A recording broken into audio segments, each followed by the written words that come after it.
जब दिव्य जीवन पहली बार पब्लिश होके आई थी तो आश्रम में एक मुस्लिम डिसाइपल थे जिनका नाम था दारा। दारा नाम माँ ने दिया था क्योंकि वो उनका ओरिजिनल नाम सैयद इब्राहिम था हैदराबाद के, लेकिन दारा नाम माँ ने दिया था क्योंकि वो दारा शिकोह थे, उनका ये पुनर्जन्म था। तो उन्होंने वो छोटी छोटी वो डॉगरेल्स लिमरिक्स इस तरह की लिखते थे। तो उन्होंने लिखा the life divine mother's wine it is out let us shout. तो शाउट मतलब माँ की वाइन है ये, जो सोमरस देवताओं के लिए भी दुर्लभ है। वे भी जिन रहस्यों को नहीं जानते क्योंकि वो भी अपनी सीमित सत्ता में ऑपरेट करते हैं, वह भी माया के अधीन है।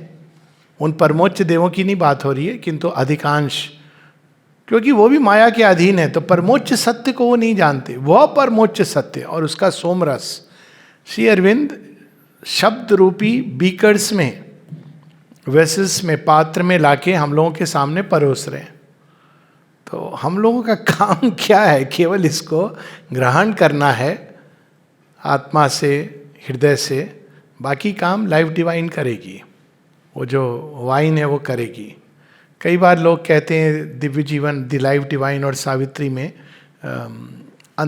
वही सत्य है, लेकिन इसको इस तरह से देखें कि दिव्य जीवन श्री कृष्ण की गीता की तरह है। गीता नहीं, बहुत कुछ है इसमें जो गीता में नहीं है, किंतु गीता की तरह है। जब श्री कृष्ण गीता देते हैं, मनुष्य के अंदर उठने वाले सभी प्रश्नों का वो समाधान करने की चेष्टा करते हैं जो उस समय के अर्जुन के अंदर थे। इस समय के अर्जुन के अंदर और कई प्रश्न हैं जो आए हैं, और साथ में वो बांसुरी बजाते हैं। तो दिव्य जीवन भगवत गीता की तरह है, प्रश्न हैं, आप करिए, और श्री अरविंद समाधान दे रहे हैं, एंटीसिपेट कर रहे हैं। वो प्रश्न भी उठा रहे हैं जो मनुष्य नहीं करता है या करने से डरता है। हालांकि भारतवर्ष में ब्लास्फेमी का कोई कंसेप्ट नहीं है, फिर भी नहीं ऐसा हमारे उन्होंने कहा है कि ये कर्मों का विधान है, आप इसको नहीं क्वेश्चन कर सकते हैं। अब हम देखेंगे श्री अरविंद कैसे क्वेश्चन करते हैं और उत्तर भी देते हैं। और सावित्री बांसुरी की धुन की तरह, फ्लूट की तरह, उसको बस सुनते चले जाओ, श्रवण करने से ही उसमें आनंद भरता चला जाता है। तो ये एक जो बेसिक डिफरेंस यदि कोई कहे तो वो है। हम लोगों ने पहले 4 चैप्टर पढ़े थे जिनका सार यही है बेसिकली कि इस संसार में मनुष्य एक विचित्र प्राणी है जिसके अंदर एक नवीन जो मनुष्य की पहचान है वो उसके अभिप्सा से होती है, और वो अभिप्सा हमेशा परफेक्शन की, एक शब्द में अगर कहा जाए डिवाइन परफेक्शन की। और कितना भी अपोजिशन हो, कितनी भी पार्टीज जीते हारे, उथल पुथल हो जाए, उसके निज के जीवन में भी सब कुछ गड़बड़ हो जाए, फिर भी वो अभिप्सा बार बार पुनः पुनः लौट के आती है। यह अभिप्सा की यात्रा है। असदो मां सदगम्या तमसो मां ज्योतिर्गम्या मृत्योर मां अमृतम गम्या। तो ये एक परसिस्टेंट एस्पिरेशन है, उसी की जर्नी है। और श्री अरविंद बताते हैं कि लेकिन बाहर जो दिखता है वो कुछ और दिखता है, लेकिन ये एक ऐसी कालजयी यात्रा में निकला है ये पथिक कि हर कठिनाई उसको और अधिक स्ट्रांग बनाती है, और अधिक सबल बनाती है, और अधिक प्रबल रूप से वापस उस चैलेंज के पास ले जाती है। फिर वो बताते हैं कि मनुष्य ने इस संसार को परफेक्ट बनाने के जो 2 रूट लिए, खोज एक जड़ तत्व के अंदर, उसके एक्सट्रीम में जाके उसने भगवान को नेगेट कर दिया, और दूसरा रूट था जहां वो अपने ही भीतर जाता जाता जाता उसने इस संसार को नेगेट कर दिया। और इन दोनों का अपना प्रयोजन और औचित्य ये भी श्री अरविंद बताते हैं। मेटीरियलिस्ट डिनायल भी एक आवश्यक फेज है जिसके थ्रू मनुष्य को गुजरना था, और वो गुजरा है। और एक फेज है जिससे अधिकांश लोगों को जाना पड़ता है, जिसको कहते हैं ना एग्नोस्टिसिज्म, अज्ञेयवाद। और नहीं तो केवल हम लोग मत संप्रदाय विश्वास इसमें बंधे रह जाते हैं। तो agnosticism has its own meaning. और वहीं दूसरी ओर जो एक्सट्रीम एफर्ट था, उसने संसार के अंदर ये स्वप्न जागृत रखा कि एक रियलिटी है जिसको हम नहीं जानते, देख पाते, समझ पाते, लेकिन कुछ है, कुछ तो है। और उसी से फिर हम लोगों ने 4th chapter reality omni present, वो कौन सी रियलिटी है, अब यहाँ श्री अरविंद बताते हैं कि वो जो परम सत्य है, रियलिटी है, जो भी हम शब्द यूज करें या ना कहें, कुछ है इस संसार में जो सर्व विद्यमान, सर्वत्र है, सर्वव्यापी है। और फिर वो बताते हैं लेकिन हालांकि उस रियलिटी को हम डिफाइन नहीं कर सकते हैं, लेकिन फिर भी वो सब में है, छोटी से छोटी अणु से अणु के में भी है, और गैलेक्सीज में भी है, इस जगत में भी है, उस जगत में भी है, जगत के परे भी है। यानी इसको अगर 1-2 शब्दों में कहा जाए तो श्री अरविंद ये कह रहे हैं, यह भी सच, वह भी सच, जगत सत्यम न मिथ्या, ब्रह्म सत्यम न मिथ्या। ब्रह्म से ही जो प्रकट हुआ है वो मिथ्या कैसे हो सकता है। अब रिकंसिलिएशन की समस्या आती है। रिकंसिलिएशन की समस्या मेटीरियलिस्ट के लिए नहीं है, वो तो कहता है भगवान है ही नहीं, रिकंसाइल किससे करना है, संसार जैसा है। लेकिन अगर उससे बोलो कि ठीक है, तुम किसी भी तरह की गुडनेस का स्वप्न क्यों देखते हो, क्यों चाहते हो कि तुम्हारे परिवार वाले अच्छे बने, क्यों चाहते हो कि जीवन सुंदर हो, ये होती है इवन मेटीरियलिस्ट के अंदर। जब सृष्टि का आधार मैटर है तो इस अभिप्सा का औचित्य ही नहीं है। तो आप देखें वो कितना भी डिनाई करे, वो कहीं ना कहीं जागृत रहती है। और दूसरी ओर जो बड़े से बड़ा एसेटिक है, देखिए विडंबना, वो सारे संसार को डिनाई कर रहा है, लेकिन साधना किसमें कर रहा है, शरीर के अंदर। उससे कहो कि भाई ये देह का तो औचित्य ही नहीं है, देह तो है ही नहीं, क्या हम इसको जला दें, तो कहेगा नहीं, साधना देह में ही होती है। तो रिकंसिलिएशन तब होता है जब हम दोनों को सच माने, तब हम रिकंसाइल करें। जिसने ये कह दिया ये संसार तो एक भ्रम है, इल्यूजन है, छल है, उसको रिकंसाइल करने की जरूरत नहीं है। या जिसने ये कह दिया कि भगवान एक हेलुसिनेशन है, एक मन की विकृति है, तो उसको भी रिकंसाइल करने की जरूरत नहीं है। अब श्री अरविंद आते हैं कि यदि ऐसा है कि यह भी सच है, वो भी सच है, तो the destiny of the individual, chapter 5, फिर हमारी नियति क्या है। क्योंकि अभी तक हम सुनते आए हैं बड़े कन्विंसिंग वॉइसेस से, मोक्ष मोक्ष मोक्ष। अब मोक्ष इतना सुन लिया भारतवर्ष में, तो मोक्ष के नाम से एक चॉकलेट भी आ गई है। अब बड़ी अजीब बात होती है, पौंडीचेरी में एक दुकान है, वहाँ पे आपको 2 चॉकलेट्स मतलब केक मिलेंगे, एक का नाम है मोक्ष और दूसरे का नाम है डेविल्स ओन। अब प्रॉब्लम यह है कि डेविल्स ओन का स्वाद ज़्यादा बेटर है। अब कहाँ नहीं आ गया है वो मोक्ष। मोक्ष अब उतर के जीवन की एक एक गति में आ गया है। मैं तो इसको ऐसे देखता हूँ कि मोक्ष जिस सेंस में हम समझते हैं वो एक उसका आधा अधूरा अर्थ है। हम जिस सेंस में समझते हैं कि धरती पे आवागमन हमारा बंद हो जाए तो मोक्ष हो गए, क्यों? क्योंकि ये पीड़ा है, संसार है। अब श्री अरविंद इसी का उत्तर देंगे क्रमशः धीरे धीरे। लेकिन मोक्ष का अर्थ है वह फ्रीडम जो बंधन में रह के भी फ्री है, और उसका वहीं से डिवाइन लाइफ प्रारंभ होगी। भगवान वासुदेवम सर्वमिति ही तो हमारे ईश उपनिषद का प्रारंभ है। अब यदि भगवान हर चीज में है, हर चीज से उन्होंने जोड़ा है अपने आप को, अगर उनसे बोलो आप फ्री हैं, कहेंगे हाँ मैं फ्री हूं। तुमको क्या लगता है ये बंधन है? कृष्ण जी ओखल में बंद कर भी मुक्त हैं, जेल के अंदर भी मुक्त हैं। तो वो जो ट्रू सेंस है फ्रीडम का, दैट इज मोक्ष, और वह भी एक स्टेप है टुवर्ड समथिंग एल्स जो उससे भी ऊपर है। तो अब डेस्टिनी ऑफ इंडिविजुअल फिर क्या होगी? हमारी नियति जो संसार की नियति है उससे अलग होकर के नहीं बनाई जा सकती है। हालांकि हम बनाते हैं, हम नियति का नाम देते हैं, भाई वो मर गया, उसको प्रमोशन मिल गया, उस सक्सेस, ये नियति नहीं है, ये इवेंट्स हैं। सावित्री की एक पंक्ति है यहाँ पे, सावित्री में कहा है, O king, the events that meet thee on the road, though they smite thy body and soul with joy and grief, are not thy fate. The road, the goal thou choosest are thy fate. वो एक मध्यवर्ती अवस्थाएं हैं जिससे जाना पड़ता है. अभी हम लोग आ रहे थे, बड़ा सुंदर वो क्या कहते हैं, ओवर ब्रिज है ना, वो रोड बन गई. लेकिन जब रोड बन रही थी तो निश्चित रूप से कई बहुत लंबे समय तक कठिनाई हुई होगी सबको. कहते हो अरे क्या बना दिया, ये क्या गड्ढा खोद दिया, वहाँ भी सब जगह खुदा ही खुदा दिख रहा है. परेशान होते होंगे लोग.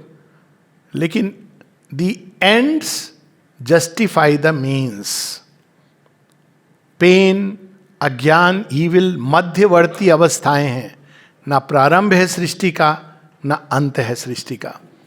तो इन चीज़ों को में उलझना नहीं चाहिए कि हम सुख ढूंढ लें, हम, ये हमारी नियति नहीं है. नियति क्या है? अब यहां पे पेज 41 पे,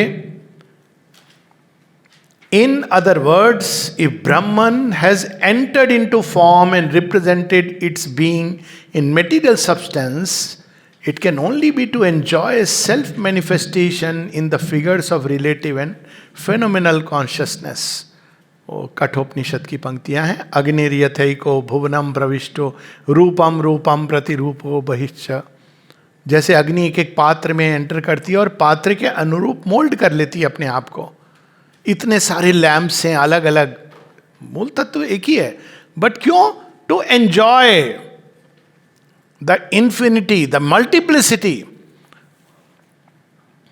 Brahman is in this world to represent itself in the values of life.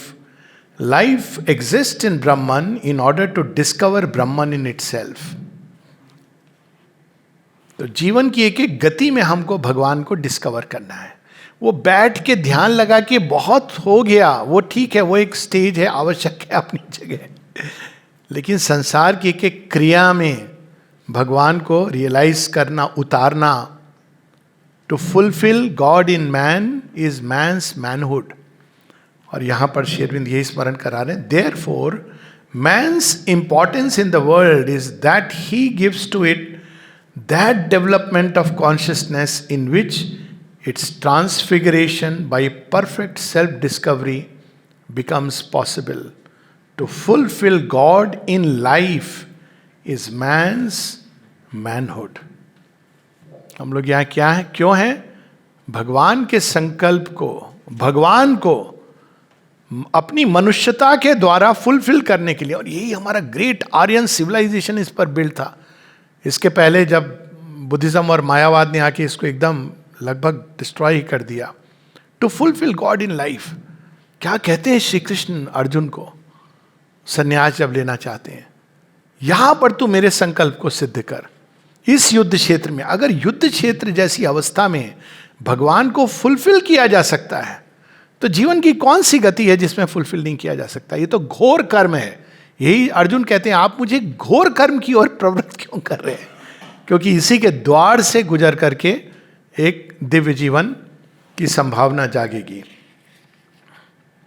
फिर दूसरा इसी में नीचे की तरफ एकदम लास्ट सेंटेंस है पेज 41 पे, however high we may climb even though it be to the non being itself, we climb ill if we forget our base. यहां से हम उड़ान भरते हैं और कितना भी अंतरिक्ष में चला जाता है सैटेलाइट्स, यदि वो बेस से डिस्कनेक्ट हो जाएं तो क्या होती हैं? वो फिर उनको डिसइंटीग्रेट कर दिया जाता है और वो अपना स्पेस में डिसइंटीग्रेट हो जाती, खो जाती हैं. तो बेस से कनेक्ट. बेस क्या है? ये जड़ तत्व है. बेस क्या है? हमारा मन प्राण शरीर है, ये आधार है. इससे डिस्कनेक्ट होकर के एक निर्विकल्प समाधि में प्रवेश करके, ऐसा नहीं, ये सारे अनुभव श्री अरविंद के पास हैं.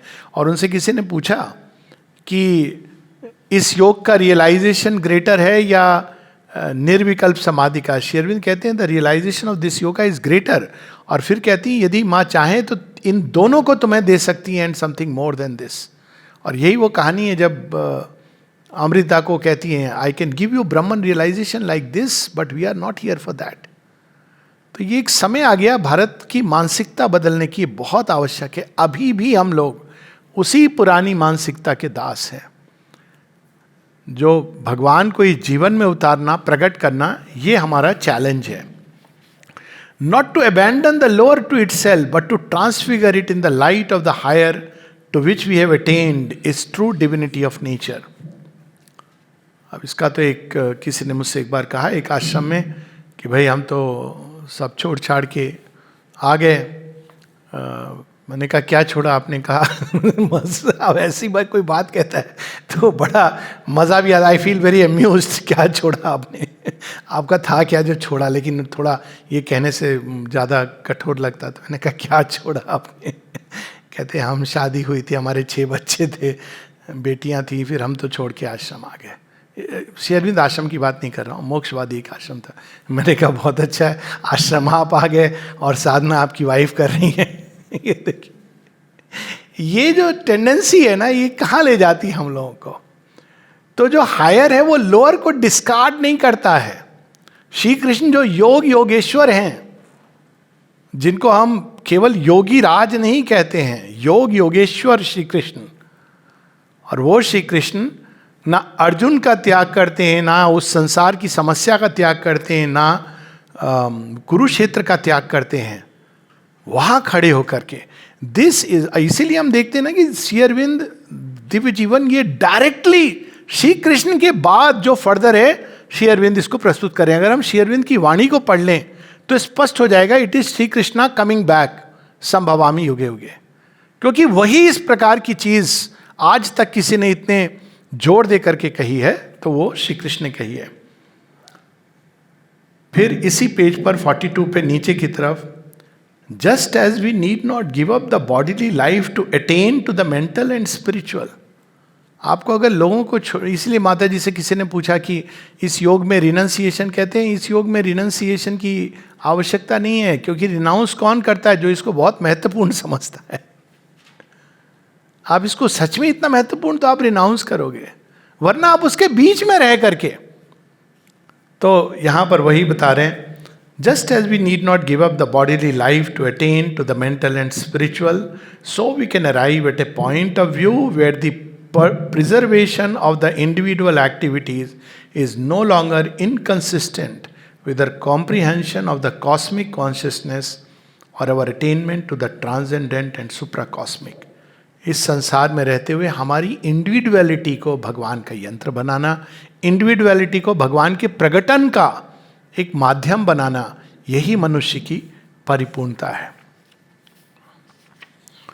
इसके लिए पहला स्टेप लिबरेशन है, लेकिन ये मोक्ष अदर वर्ल्डली लिबरेशन नहीं है। ये मोक्ष वो नहीं है कि जब हम लोग कहते हैं कि भैया मुक्ति मिल जाए मृत्यु के बाद, या ये वो वाला मोक्ष नहीं है। ये मोक्ष है अज्ञान से मुक्ति। अब वो अज्ञान क्या है वो नेक्स्ट उसमें बताएंगे। The liberation of the individual soul is therefore the keynote of the definitive divine action. It is the primary divine necessity. ये पेज 45 पर है, पैरा शुरू हो रहा है। But the liberated soul extends its perception of unity horizontally as well as vertically। तो निज की मुक्ति अच्छी बात है, लेकिन यदि आपकी मुक्ति और वह सब जो हैं उनको मुक्त नहीं कर सकती, तो यहाँ पर श्री अरविंद अमिताभ जो बुद्धिज्म में जो 2 मार्ग हैं, 3 मार्ग हैं एक्चुअली, बट मूल रूप से लोग हीनयान महायान की बात करते हैं। तीसरा मार्ग भी है तेरवुत बुद्धिज्म, वो थोड़ा तंत्र का साइड लेता है। पर हीनयान जहाँ निज की मुक्त निर्वाण और बाकी कोई चीज़ से आपको लेना नहीं। महायान ये जब बुद्ध थ्रेशोल्ड पर हैं महानिर्वाण के, वो संसार को देखते हैं और करुणा से भर उठते हैं और वो कहते हैं मैं रिफ्यूज़ करता हूँ इसको। जब तक एक भी सोल सफरिंग में, अज्ञान में, पीड़ा में बंधी हुई है, तब तक मैं इसको अस्वीकार करता हूँ। और वहाँ पे मैत्रेयी, अमिताभ बुद्ध, बुद्धास कंपैशन, इसका जन्म होता है। तो एक लिबरेटेड सोल, हर एक व्यक्ति अपना अपना लिबरेशन, वो एक प्रकार का इगोइज्म है, सूक्ष्म इगोइज्म। किंतु liberated soul extending itself horizontally, तो मनुष्य के 2 लेवल पर उसकी स्पिरिचुअल आध्यात्मिक विकास और उन्नयन है, एक व्यक्तिगत और एक समष्टिगत। इसका जो मूल है वो ये है, केवल मेरी मुक्ति हो जाए, मेरा कल्याण हो जाए, नहीं, सबका कल्याण हो, सबका भला हो। सब कुछ दिव्य बने, ये मनुष्य को मार्ग लेना चाहिए। अब यहाँ पे श्री अरविंद, ये जो चैप्टर है मैन इन द यूनिवर्स, तो एक बड़ी सुंदर लाइन है सावित्री में कि he made this vast universe as a gymnasium of his works of might. तो नॉर्मली क्या होता है, जब मनुष्य इस ब्रह्मांड को देखता है तो अपॉल्ड हो जाता है कि क्या है ये विशाल महाविशाल, और फिर वो अपने जीवन में रोटी रोजी कैसे मैं अपने लिए गुजारा कर लूँ, ये बस उसमें लग जाता है, क्योंकि वो he is appalled by the immensity, चारों तरफ जीवन को देख करके। लेकिन वास्तव में ये ब्रह्मांड की सृष्टि क्यों हुई है, संसार की रचना क्यों हुई है, वो हमारे अंदर दिव्यत्व को पोषित करने के लिए। जब कोई भी चीज़ हमको चैलेंज करती है, हमने देखी होंगी ये सीपियाँ जो समुद्र पे मिलती हैं, तो आप देखें कि एक तो सीपी हैं जो पड़ी होती हैं, उन्होंने ज़्यादा धक्के नहीं खाए हैं, और अगर आप गहराई से कुछ लोग सीपियाँ लेके आते हैं, फिर वो मछुआरे फिर उसको बेचते हैं, उन्होंने समुद्र के लहरों के बुरी तरह थपेड़े खाए हैं। एक बड़ी इंटरेस्टिंग लाइन बहुत पहले पढ़ी थी, स्मरण आ रही है, the greatest crystals, the greatest shells are shaped when a whole waves are thrust upon them। जब सारा संसार उस पे टूट पड़ता है, तब एक अभिमन्यु पैदा होता है। अभिमन्यु की और क्या वैल्यू है, बहुत से धनुर्धर थे, अभिमन्यु की वैल्यू ही इसी में है कि आज वो बेंचमार्क है। तो ये यूनिवर्स, संसार देखने वाला कहेगा क्या क्रूर खेल रचा है आपने, अभिमन्यु को ऐसे मार डाला, बेचारा सलोना सा बालक 16-17 साल का बच्चा होने वाला। ये हमारी ईगो की डुअलिटीज की सोच है। बेचारा कम से कम अपने बच्चे का मुंह देख लेता, और अभिमन्यु की सोल से कहते कदापि नहीं, मुझे तो अपना नाम इमॉर्टल्स की लिस्ट में दर्ज कराना है। Wife and child are incidental. मैं तो यहां वो उदाहरण देने के लिए आया हूं उस परम त्याग की जिसको सन्यासी भी नहीं कर पाते। और देखिए वो वहां पे Abhimanyu has become the benchmark. अभी किसी की भी वीर शौर्य का वर्णन अर्जुन से नहीं होता है, ना कर्ण से होता है, ना द्रोणाचार्य से होता है। शौर्य का वर्णन जब भी होगा अभिमन्यु का नाम याद आएगा। So this is the way. तो यहां पर श्री अरविंद बताते हैं कि यूनिवर्स क्यों बना है, ये हमारे आत्म विकास के लिए बना है। ये हमको लगता है कि ये बाधा कर रहा है, ये संसार हमको बांध रहा है। वो एक बड़ी सुंदर फिल्म थी, चित्रलेखा, शायद भगवती चरण वर्मा के नॉवल पे बनी थी। इसमें एक गाना था, संसार से भागे फिरते हो भगवान को तुम क्या पाओगे। तो ये संसार जो बना है ये मनुष्य की आत्म विकास के लिए पोषण करता है हमारा। तो यहाँ पर 48 पेज 48 पर शुरू में ऊपर से तीसरी लाइन, इसको तो लिख करके स्वर्ण अक्षर भी नहीं डायमंड लेटर्स में कहीं चिपका लेना चाहिए। जब आदमी भ्रमित हो कि गोल क्या है, हमारे जीवन का लक्ष्य क्या है। The ascent to the divine life is the human journey, the work of works, the soul acceptable sacrifice। देखिए कितना परफेक्टली गढ़ा हुआ सेंटेंस है, ascent to the divine life। ये जीवन जो हम जीते हैं मानव चेतना में, ये मानवीय जीवन है। यही जीवन जब पशु जीता है, पशु की चेतना में तो पशुतुल्य जीवन है। यही जीवन जब कोई राक्षस और असुर की चेतना में जीता है तो वो राक्षसी और आसुरिक जीवन है। यही जीवन जब कोई देव की चेतना में जीता है तो वो देव जीवन है, देव मानव है। और यही जीवन जब कोई दिव्य चेतना को धारण करके जीता है तो वो दिव्य जीवन है। तो ये एसेंट ऑफ कॉन्शियसनेस, लेकिन जीवन से भाग के नहीं, जीवन को मॉडिफाई करते हुए। तो this is the work of works. आगे कहते हैं हम जो भी बाहरी काम कर रहे हैं, वर्क ऑफ वर्क्स, बाहरी काम के पीछे असल काम ये चल रहा है और ये हमको ध्यान में रखना है। दूसरा कहते हैं the soul, the acceptable sacrifice. सब करते हैं त्याग, अब देखिए, आप जीवन बचपन से ये त्याग की परंपरा तो चली आ रही है। आप हर बार कोई चीज़ का करियर चॉइस करते हैं, हस्बैंड वाइफ चॉइस करते हैं, बच्चे सब लोग करते हैं ना, ये त्याग किसी न किसी के लिए करते हैं। लेकिन ये त्याग एक हॉरिजॉन्टल परिधि में चल रहा है। लेकिन जब डिवाइन लाइफ के एसेंशन के लिए उस अग्नि को जलाकर, अभिप्सा की अग्नि में जब हम इस चीज को त्याग करते हैं, तब वो त्याग एक्सेप्टेबल। कौन एक्सेप्ट करता है इस सेक्रीफाइस को? ईश। तब वो सेक्रीफाइस सैंक्टिफाइड होती है। वरना वही काम है, सब लोग कर रहे हैं, लेकिन it is not yet accepted. तो acceptable sacrifice, this alone is man's real business in the world and the justification of his existence. इसीलिए बना है मनुष्य, क्योंकि ये जो चेतना का उन्नयन होना है, चेतना का जो और आगे जाना है मनुष्य के माध्यम से कॉन्शियसली, इसीलिए मनुष्य बना है। Man's real business, without which he would be only an insect crawling among other ephemeral insects. वरना क्या है, हम वही सब करते हैं जो पशु करता है। भोजन, निद्रा, संतति, संतान, संतान की प्रिजर्वेशन भी, घर भी बना लेते हैं। अगर गाना गाते वो लोग, शेर चीते यही कहते, एक घर बने न्यारा, यही कहते वो लोग। उसी की परिधि बना लेते हैं, उसमें जीते हैं। मर्द एक परिवार भी बनाते हैं, उनके अंदर एक सेंस ऑफ समाज भी होता है। तो उनके समाज के अपने नियम हैं, तो उसके हिसाब से जीवन ये तो सभी जीते हैं। तो मनुष्य की इसमें विशेषता क्या है?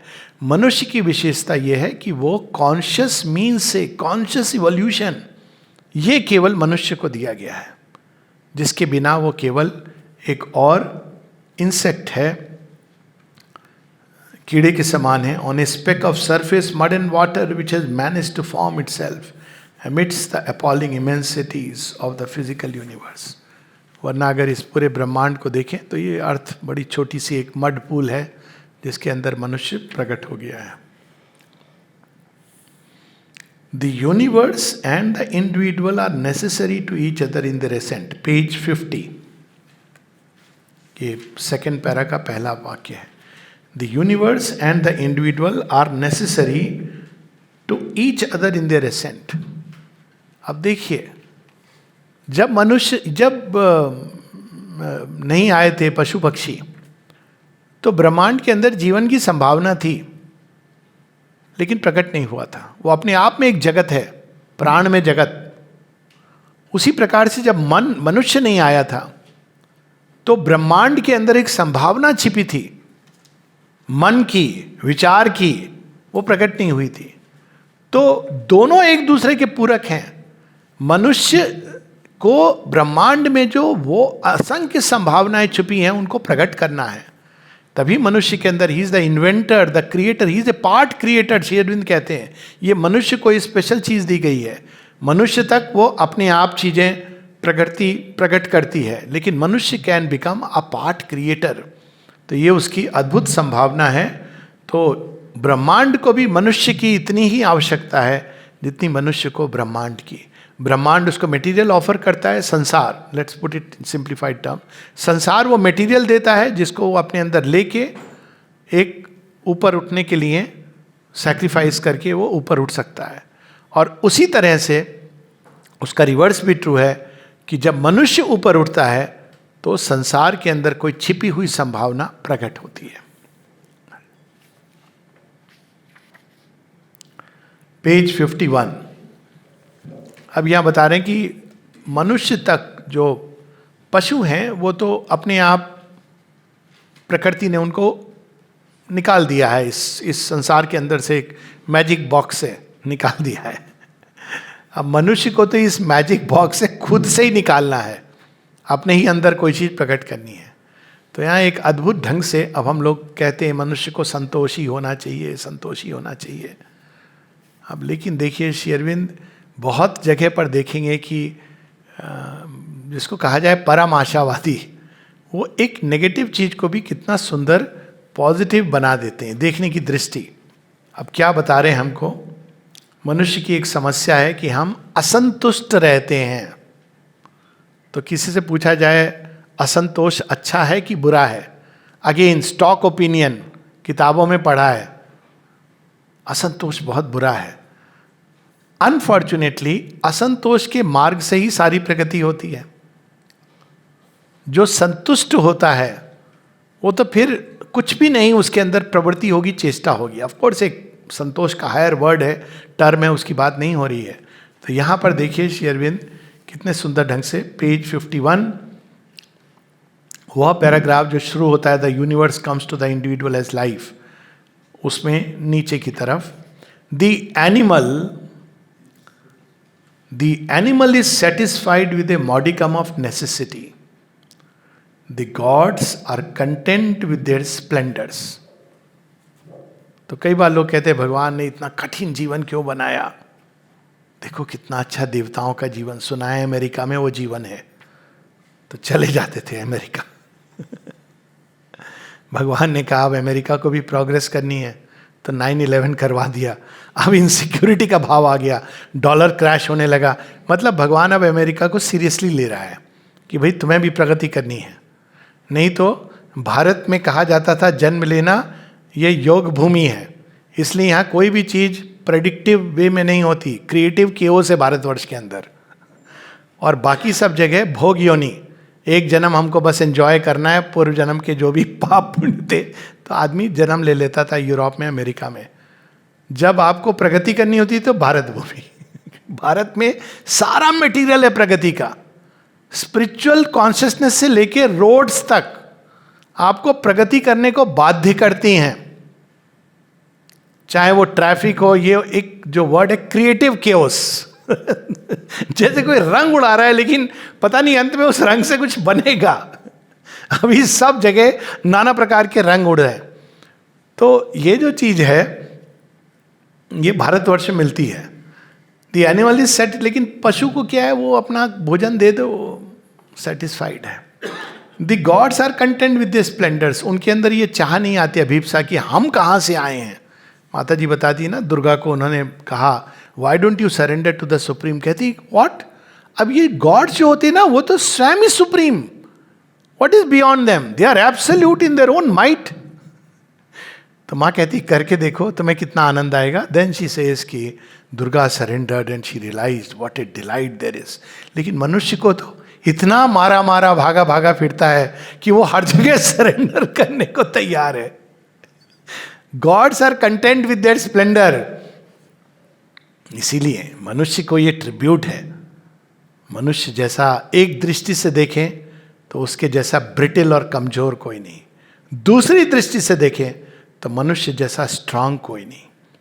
इवन देवता भी मानव देह लेने से घबराते हैं, और लेते तभी हैं जब उनको प्रगति करनी होती है। जैसे हम भीष्म के केस में देखते हैं, सातों वसु चले गए, जल्दी जल्दी भाग गए, लेकिन जब भीष्म जाते हैं वो कहते हैं मैं वसु के लोक में जाऊंगा, तो देवता कहते हैं नहीं, अब तो आपको इवॉल्व होके हायर स्वरलोक में जाना है। क्यों? क्योंकि आपने धरती पर जीवन बिताया। He goes back evolve. ये बड़ी interesting story. All the 7 Vasus go back to where they had come from, but Bhishma goes further, क्योंकि ये मानव देह के मानव जन्म में ये चीज है। But man cannot rest permanently until he reaches some highest good. उसके अंदर में भगवान ने इस तरह का चाबी दी हुई है कि वो संतुष्ट नहीं हो सकता। He is the greatest of living beings because he is the most discontented, because he feels most the pressure of limitations. क्योंकि मनुष्य के अंदर ये दिव्य असंतोष है।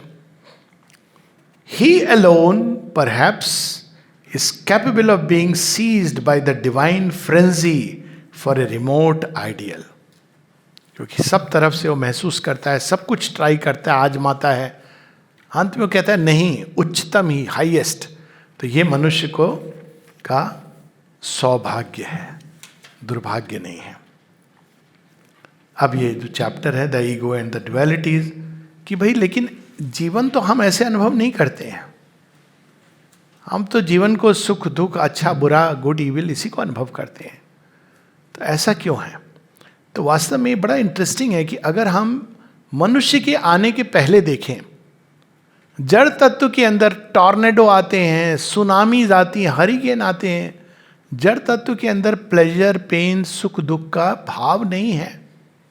और अगर निष्पक्ष होके देखेंगे तो there is a delight even in that. I don't know, कभी बिग स्क्रीन पर, मैंने तो एक्चुअली एक पौंडीचेरी में आया था, बहुत विकराल एक नॉट हाई टाइड, सुनामी के दिन तो लोग एंजॉय कर रहे थे, पौंडीचेरी बच गया था, मतलब वो भाग, लेकिन एक दिन बहुत वो हरिकेन, साइक्लोन आया था।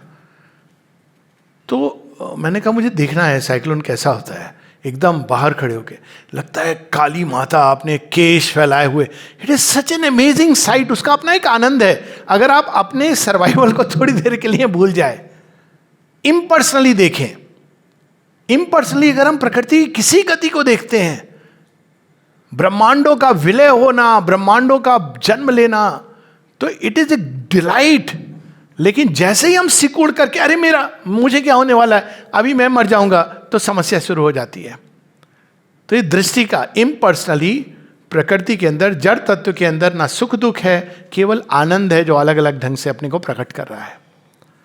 जब प्राण आता है, एनिमल वर्ल्ड आता है, तो उसके अंदर पेन का भाव आता है, वो भी इवोल्यूशन के साथ।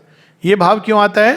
ताकि वो चुनाव कर सके, प्लेजर को चुन सके और पेन से दूर रहे। ये उसके अंदर, एनिमल के अंदर ये इंस्टिंक्टिव है, तो वो ऐसी चीज़ें छोड़ देंगे जिससे उनको, इसीलिए आप किसी पशु को शराब का एडिक्ट नहीं बना सकते हैं। अगर आपने एक बार दे करके दूसरी बार देने की चेष्टा की तो वो बॉटल आपके मुख पे मारेगा, क्योंकि वो जानता है इंस्टिंक्टिवली कि इतनी गंदे स्वाद इसका, ये कोई चीज़ है, पता नहीं कैसे मूर्ख मनुष्य हैं जो इसको लेते हैं। वो उसके अंदर ये स्पॉन्टेनियस चीज़ है कि वो प्लेजर को ढूंढेगा, पेन को शन करेगा, एक इंस्टिंक्ट है। तो ये प्लेजर और पेन की इंस्टिंक्ट उनको दी गई है, उनके अपने सुरक्षा के लिए, खुद को अफर्म करने के लिए। अब मनुष्य के अंदर, लेकिन उनके अंदर गुड एंड ईविल नहीं है। जब टाइगर खाता है मृग को, तो ये नहीं सोचता है मैं खाऊं या ना खाऊं, इसको अटैक करूं कि नहीं, बेचारा इसका परिवार, इसका क्या होगा, नहीं करता है। वो अपनी इंस्टिंक्ट से एक माइट में जाता है और वो लीप करता है। और अगर आप इसको अगेन इम्पर्सनली देखें, टाइगर की लीप ऑन ए मृग, तो आपको उस समय वो भाव नहीं आएगा वो बेचारा मृग, उसके अंदर एक मैग्निफिसेंस है, एक ग्रेस है उसकी लीप में। और वैसे ही जब मृग भाग रहा होता है तो उसकी स्विफ्टनेस में भी एक ग्रेस है, एकदम चारों तरफ एक वननेस का आभास होगा। Actually I have seen it with naked eyes in one of the jungles in Masai Mara, और वो आश्चर्य होता है। तो अगर हम इम्पर्सनली देखते हैं तो प्राण जगत के अंदर भी हमको गुड एंड ईविल का सेंस नहीं आता है, फिर मनुष्य के अंदर गुड और ईविल का सेंस आ जाता है। अगेन क्यों? क्योंकि जैसे पशु के अंदर प्लेजर और पेन दिया है, मनुष्य के अंदर गुड एंड ईविल दिए गए ताकि वो अपना विकास कर सके। एक स्टेज पर ये जरूरी है, क्योंकि हम चुनाव कैसे करेंगे। लेकिन मनुष्य के परे जब हम जाते हैं तो गुड और ईविल फिर चले जाते हैं। जब देवता एक्ट करते हैं तो वो अपने स्पॉन्टेनियस इम्पल्स, इंट्यूशन में एक्ट करते हैं। जब माता काली जा करके विनाश करती हैं तो वो ये नहीं देखती कि अच्छा भाई तुम्हारे कौन है घर में, ये सब बता दो लेखा जोखा। जब शिव तांडव करते हैं तो वो गुड और ईविल को ध्यान में रख के नहीं करते हैं, एक हायर डिवाइन इंपल्शन से वो मूव्ड होते हैं।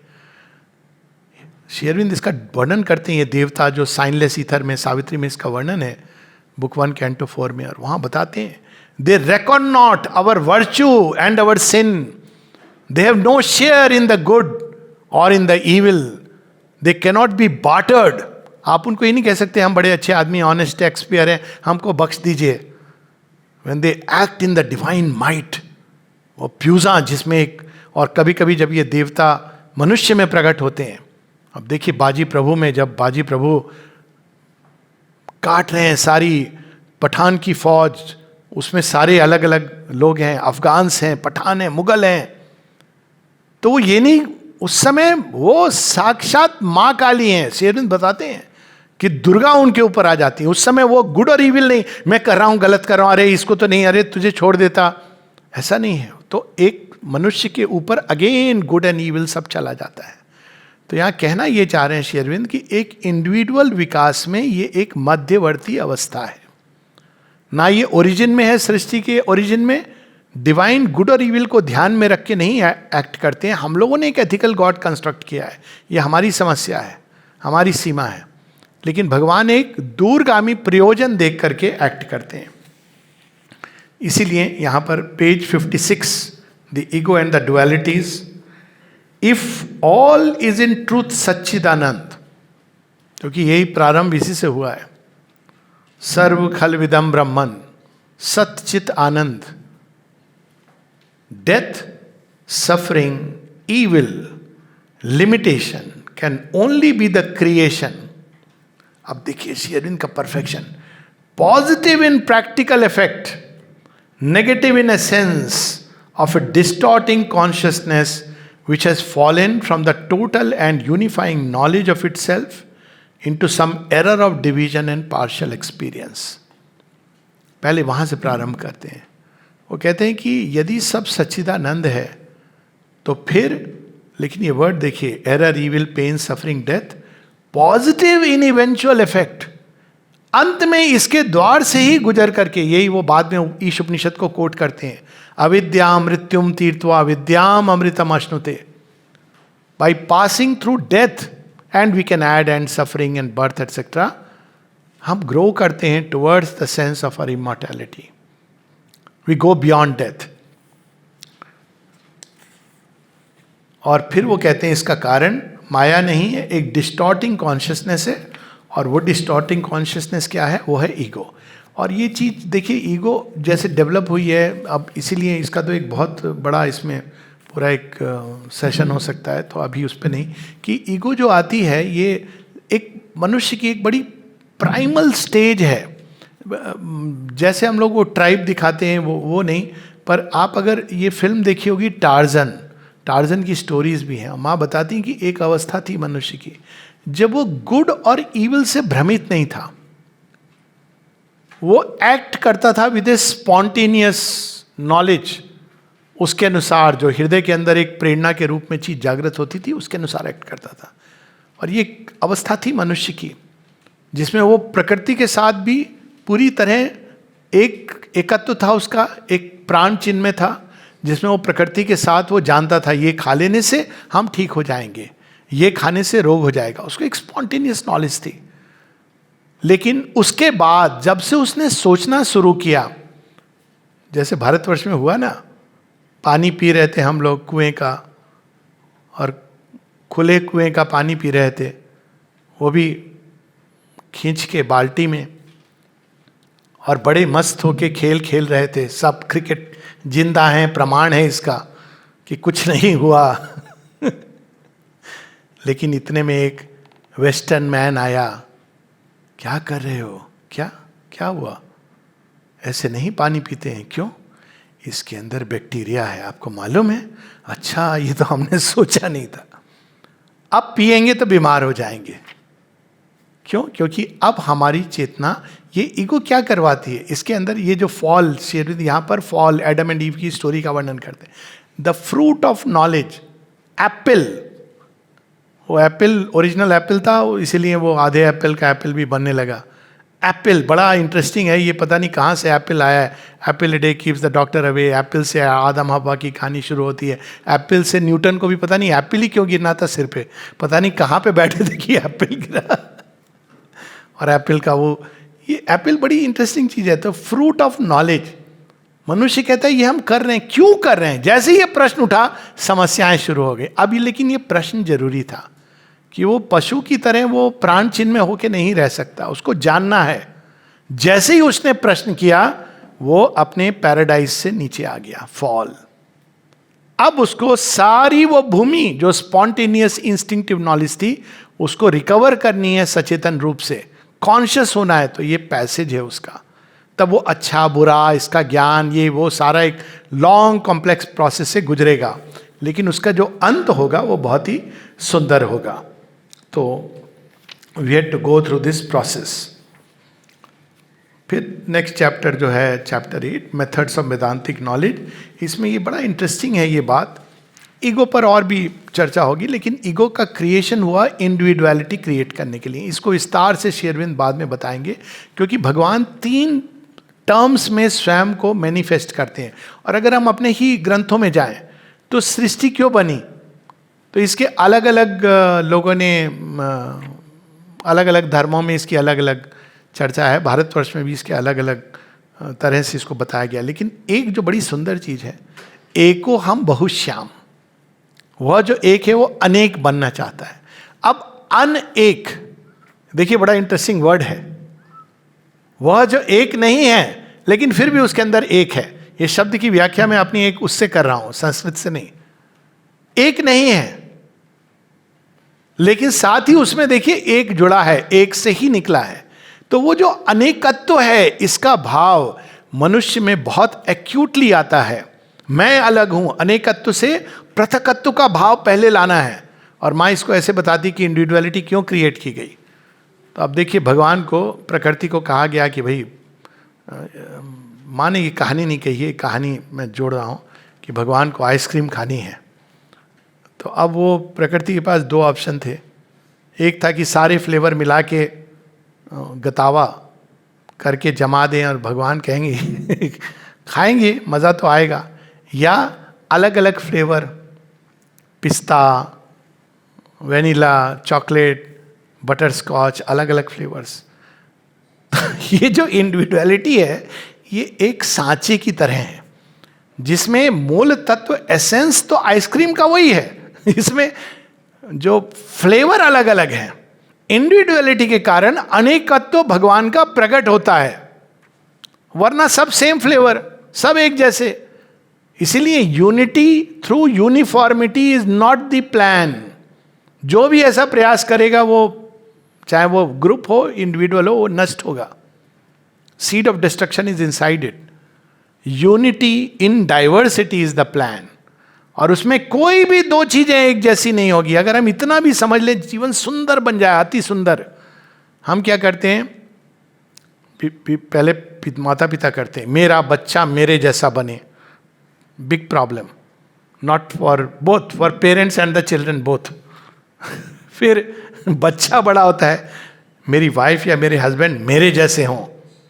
अब देखिए समस्या शुरू हो गई। क्यों तुम्हारे जैसे? एंजॉय द वेरिएशन, अच्छी बात है।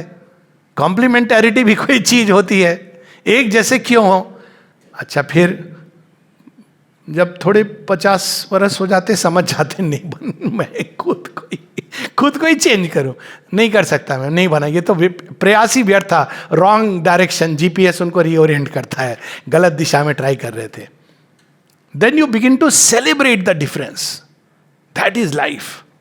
सेलिब्रेट द डिफरेंस, कोई समस्या नहीं है, वो एक विविधता है। तो ये जो अनेकत्व है जिसके लिए संसार सृष्टि बनी है, लेकिन ईगो का मोल्ड होता है, वो सब जगह वेनिला, जो जिसके अंदर वेनिला है वो सब जगह वेनिला देखना चाहता है, बड़ा खुश हो रहा, हाँ ये मेरे जैसी आइसक्रीम है। अरे एसेंस वही है, दूध है, चीनी है, और अलग अलग फ्लेवर है। तो इंडिविजुअलिटी, ईगो का फॉर्मेशन ये अलग फ्लेवर डालने के लिए होती है, ताकि खाने वाला जो भगवान है वो भी एंजॉय करे, देने वाले को भी मजा आए। सर हमारा भी चख लीजिए, अभी तो आपने उसकी इंडिविजुअलिटी चखी है, थोड़ी हमारी वाली भी चख लीजिए, तो वो भी कहे हाँ ये बड़ी अच्छी है। इसमें एक छोटी सी कहानी माँ की, कि एक बार वो एक दर्शन विजन देखती हैं कि बहुत सारे लोग उनको आके बता रहे हैं मेरा पथ मेरा पथ। तो वो कहती हैं, वो देखती कहती हाँ हाँ ठीक है, सब एक विंडो से एक स्ट्रिप ऑफ स्काई दिखाई दे रहा है, कह रहे ये मेरा पथ है, इतना देख पाएंगे आप। फिर माँ देखती है हाँ हाँ ठीक है, कुछ कहती नहीं है। इतने वो देखती है एक आदमी एक पेड़ के नीचे बैठा हुआ है और वो कुछ खा रहा है, बड़ा एंजॉय कर रहा, आनंद में। तो माँ कहती है अरे वाह, तुम तो बड़े आनंद में हो। तो कहता है हाँ, थोड़ा आप चखेंगी जो मैंने बनाया है? तो माँ कहती है अवश्य। माँ चखती हैं और कहती है ये तो बहुत ही टेस्टी है, तुम्हारा कौन सा पथ है भद्र? तो कहता है आई हैव नो पाथ। देखिए, आई हैव नो पाथ मतलब ऑल पाथ्स, मैं किसी एक नैरो पथ पे नहीं चल रहा हूं, सेक्ट और कल्ट से बाहर पूरा विशाल गगन मैं रिक्लेम करता हूं, एक नैरो स्ट्रिप नहीं रिक्लेम करता हूं।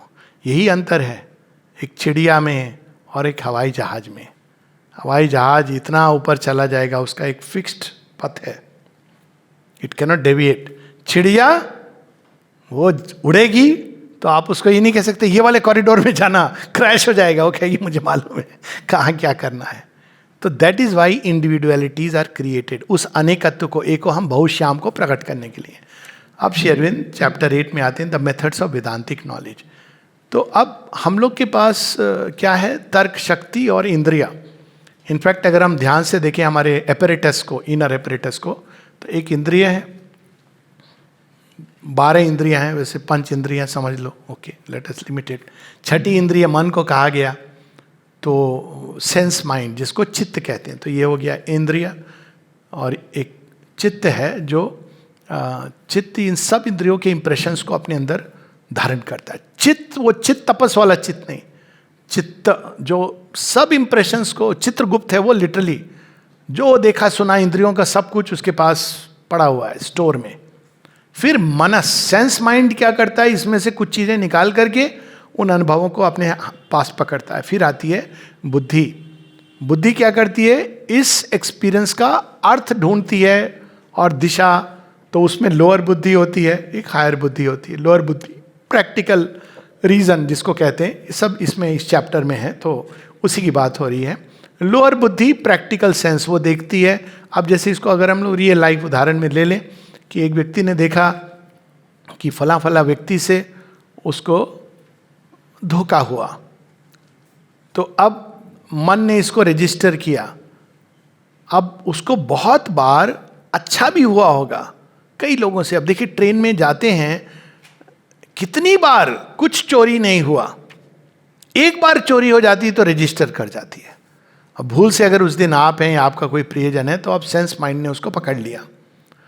फिर अब लोअर बुद्धि प्रैक्टिकल रीजन वो क्या कहता है, भाई ट्रेन में चलो तो तुम अपनी चेन लेकर के चलो, रात को जाग के चलो, इसका दिया मत लेना, उसका दिया मत लेना।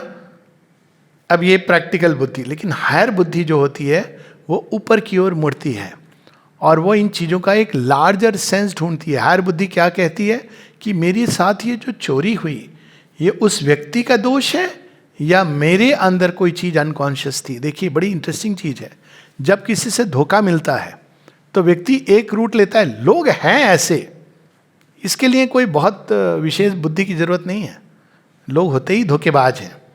लेकिन दूसरी दृष्टि जो कहती है मेरे अंदर कोई चीज़ थी जो अचेतन थी, जिसके कारण मुझे ये धक्का मिला या धोखा मिला, मैं कैसे सचेत हूँ। सब लोग धोखा देते हैं, ये जनरलाइजेशन सही नहीं है, उचित नहीं है। तो ये यहाँ हमारी सीमा है। तो उस सीमा पर जब हम इस संसार को देखते हैं तो श्री अरविंद बताते हैं कि कई चीज़ें प्रकट होती हैं। या उसके भी पहले, वो नेक्स्ट उसमें आता है, उसके भी पहले तो अब वैदिक ऋषियों ने क्या किया, ये जो खोज है सत्य की, ये कॉमन खोज है, साइंस में भी है और स्पिरिचुअलिटी में भी है। साइंस ने क्या रूट लिया, साइंस ने कहा मेरी इंद्रिया इंस्ट्रूमेंट है और मेरा मन, तार्किक मन, ये इंस्ट्रूमेंट है, इसके आधार पर मैं सत्य को खोज करूंगा।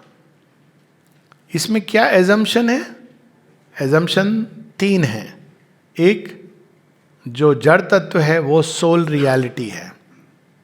तो उसने क्या किया, जड़ तत्व को खोजा, अपने अंदर नहीं खोजा, क्योंकि सब्जेक्टिव अंदर जो कुछ हो रहा है, विचार भावनाएं, उसको कहता है ये तो सब कल्पना है।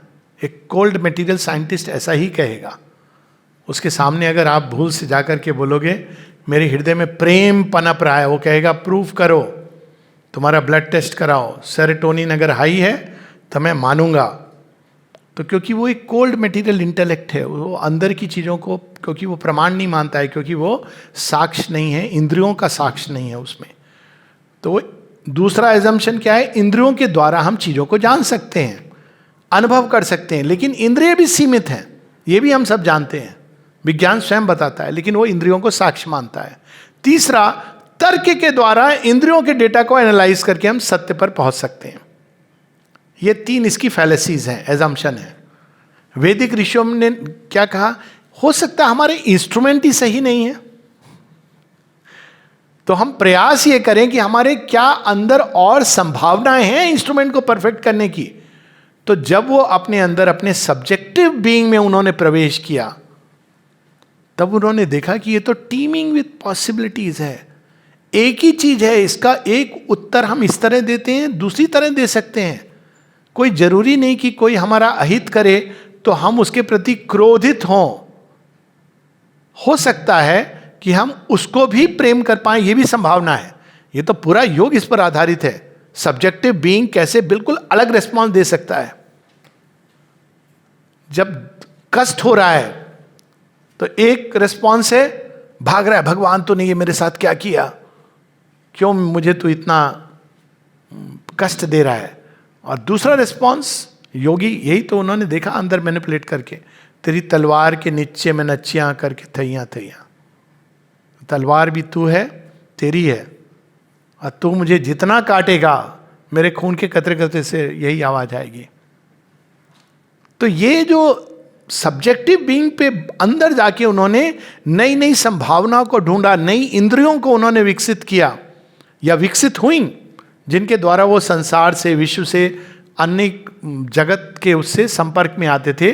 और करते करते उन्होंने वह खोज की कि अंततः हु एम आई, तो मैं ये ईगो का कंस्ट्रक्ट नहीं हूं, आई एम द शुद्ध सच्चिदानंद ब्रह्म, I am one with that. तो ये मेथड ऑफ वेदांतिक नॉलेज एक समय तक रीजन हमको एक भूमि पर ले जाता है, वहां पे डिस्कार्ड करके वो इंट्यूशन में प्रवेश करते हैं, इंट्यूशन को पकड़ते हैं। इंट्यूशन को कैसे पकड़ा जाता है, ये इसका एक उदाहरण दे लें तो रीजन उस गाड़ी की तरह है जो हमको पर्वत पे कोई मंदिर है केदारनाथ में, पहले, अब तो सब सुना है, सब हो गया है जाने के लिए, है ना, रोपवे बन गया है, करेक्ट। तो अब पहले क्या था, आप एक लिमिट तक जाएंगे, फिर उसके बाद आप कंडी में जाएंगे या पैदल जाएंगे। तो रीजन उस गाड़ी की तरह वाहन जो हमको एक लिमिट तक ले जा सकता है, उसके आगे वो नहीं ले जाएगा। तो वहां पर आपको इंट्यूशन को पकड़ना है। तो इंट्यूशन को कैसे पकड़ते हैं, हमारे अंदर एक इंट्यूशन है, सबके अंदर है। क्या इंट्यूशन है कि ये संसार के पीछे कोई है सत्ता, हम नहीं जानते बाहर की इंद्रियों से, लेकिन कहीं ना कहीं ये इंट्यूशन है, डिविनेशन ऑफ गॉड हेड। संसार सुंदर हो सकता है, सब कुछ सुंदर और सामंजस्यपूर्ण होना चाहिए, हर चीज सुंदर, ब्यूटीफुल होनी चाहिए, हार्मोनियस होनी चाहिए, ये इंट्यूशन है। एक इवन आनंद की एक इंट्यूशन है। तो ये इंट्यूशन के इस छोर को पकड़ करके, इसको एक रे के समान पकड़ करके, शेरविंद बताते हैं वो इस रे में, इस किरण को पकड़ के बढ़ते बढ़ते कहाँ पहुंच गए, स्वर्लोक, वेदों का जो स्वर्लोक है, जहां वो सीधा सूर्य के प्रकाश के तले, it is not yet the supramental light but बहुत हाई। उन्होंने डिस्कवर किया उस आनंद को, उन्होंने डिस्कवर किया उस प्रेम को, क्योंकि उनके अंदर ये प्यास थी, ऐसा प्रेम कहीं तो होगा जो अनकंडीशनल है, दूसरों में नहीं, हमारे अंदर। तो वो ढूंढते ढूंढते इसको, हर जीवन के अनुभव को वो उसमें परिवर्तित करते रहे। करते करते उन्होंने एक भूमि ढूंढ ली, या भूमा इन द राइट सेंस, जो भूमि पर सतत प्रेम, सतत आनंद, परम चैतन्य, परम ज्ञान। तो ये उन्होंने ये रूट लिया। एक इनर सब्जेक्टिव करेज होनी चाहिए इसके लिए, क्योंकि आपको ये मानना पड़ेगा, कुछ समय लोग आपको समझेंगे कि you are not in your senses. So it is a good time to pause, क्योंकि 8 चैप्टर भी हो गए और सूर्य प्रताप जी भी खड़े हो गए, एंड वी विल कंटिन्यू। बहुत सुंदर है, अद्भुत है दिव्य जीवन। तो चैप्टर 9 से प्रारंभ करेंगे, 9 to 12 शाम के सेशन में। तो we are moving with the pace of 4 chapters a session will make it give us enough time to complete.